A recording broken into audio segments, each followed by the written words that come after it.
So, welcome back. It's the guy from Fortnite.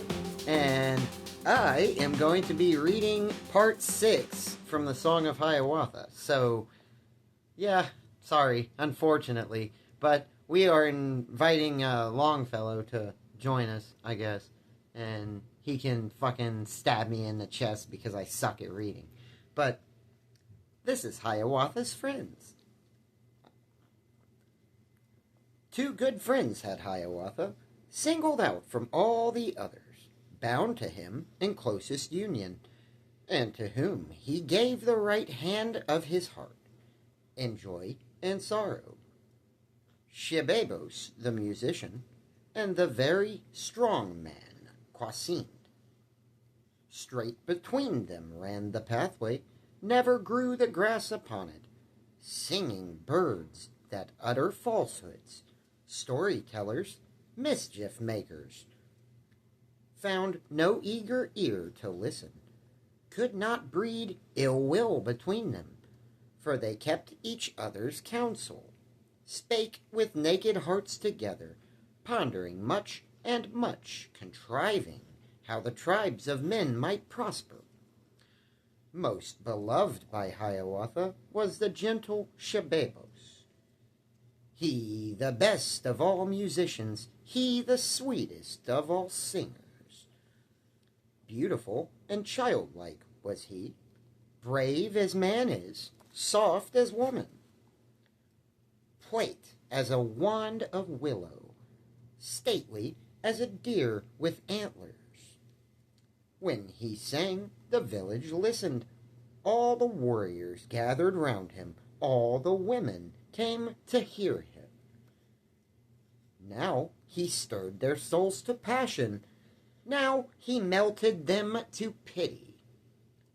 From the hollow reeds he fashioned flutes so musical and mellow, that the brook, the Sebawisha, ceased to murmur in the woodland, that the wood-bird ceased from singing, and the squirrel Adjidam Dumo ceased his chatter in the oak tree, and the rabbit, the Wabeso, sat upright to look and listen.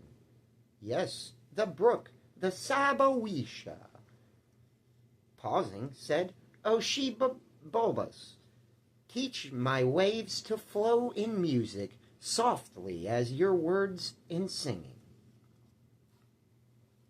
Yes, the bluebird, the Awisa, envious, said, O Shibebos.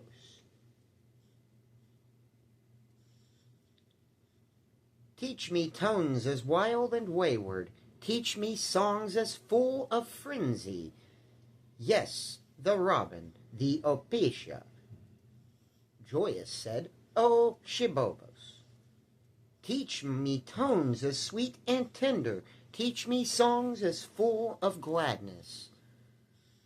And the whippoorwill, Wawanisa, sobbing, said, O Shibobos, teach me tones as melancholy, teach me songs as full of sadness. All the many sounds of nature borrowed sweetness from his singing. All the hearts of men were softened by the pathos of his music. For he sang of peace and freedom, sang of beauty, love, and longing, sang of death and life undying in the islands of the blessed, in the kingdom of the Panema, in the land of the Hither or hereafter. Very dear to Hiawatha was the gentle Shibebos. He, the best of all musicians, he the sweetest of all singers. For his gentleness he loved him, and the magic of his singing. Dear, too, unto Hiawatha was the very strong man, Kwasind. He the strongest of all mortals, he the mightiest among many. For his very strength he loved him, for his strength allied with goodness. Idle in his youth was Kwasind, very listless, dull and dreamy. Never played with other children, never fished and never laughed. Oh. I honestly don't know where I got that. Never hunted.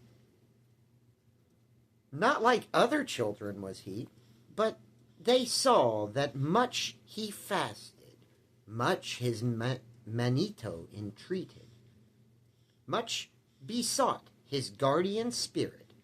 Lazy Kwasined, said his mother, in my work you never help me.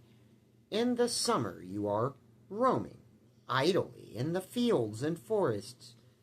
In the winter you are cowering o'er the firebrands in the wigwam. In the coldest days of winter I must break the ice for fishing. With my nets you never help me. At the door my nets are hanging, dripping, freezing with the water. Go and wring them, Yanadizi. Go and dry them in the sunshine. Slowly from the ashes Kwasined rose, but made no angry answer. From the lodge went forth in silence, took the nets, then hung together, dripping, freezing at the doorway. Like a wisp of straw he wrung them, like a wisp of straw he broke them. Could not wring them without breaking, such the strength was in his fingers. Lazy Kwasined, said his father, in the hunt you never help me. Every bow you touch is broken, snapped asunder every arrow. Yet come with me to the forest, you shall bring the hunting homeward.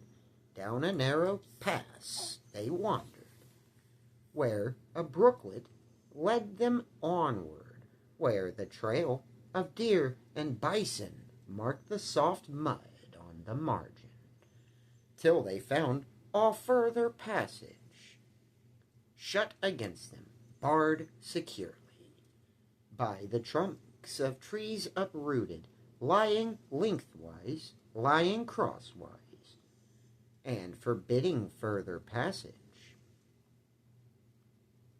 We must go back, said the old man. O'er these logs we cannot clamber. Not a woodchuck could get through them, not a squirrel clamber o'er them. And straightway his pipe he laughed, and sat down to smoke and ponder. But before his pipe was finished, lo, the path was cleared before him. All the trunks had Kwasined lifted, to the right hand, to the left hand, shot the pine trees swift as arrows, hurled the cedars light as lances. Lazy Kwasined, said the young men, as they sported in the meadow. Why stand idly looking at us, leaning on the rock behind you? Come and wrestle with the others. Let us pitch the quoit together.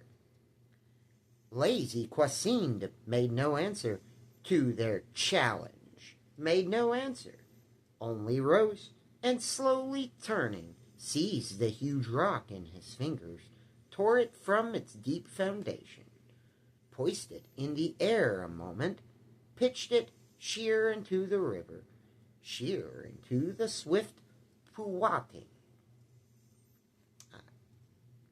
where it still is seen in summer. Once, as down that foaming river, down the rapids of Powhatan, Kwasined sailed with his companions. In the stream he saw a beaver, saw a Hamik, the king of beavers, struggling with the rushing currents, rising, sinking in the water. Without speaking, without pausing, Kwasined leapt into the river, plunged beneath the bubbling surface, through the whirlpools, chased the beaver, followed him among the islands, stayed so long beneath the water that his terrified companions cried, Alas, goodbye to Kwasind. We shall never more see Kwasind. But he reappeared triumphant, and upon his shining shoulders brought the beaver, dead and dripping, brought the king of all beavers. And these two, I have told you, were the friends of Hiawatha, Shabebos the musician, and the very strong man Kwasind. Long they lived in peace together, spake with naked hearts together, pondering much and much contriving how the tribes of men might prosper. Well, 10 minutes, 2 beers, and 3 hookers later, here we are. I'm done with the story. Please like and subscribe, and yeah, I'll see you next time.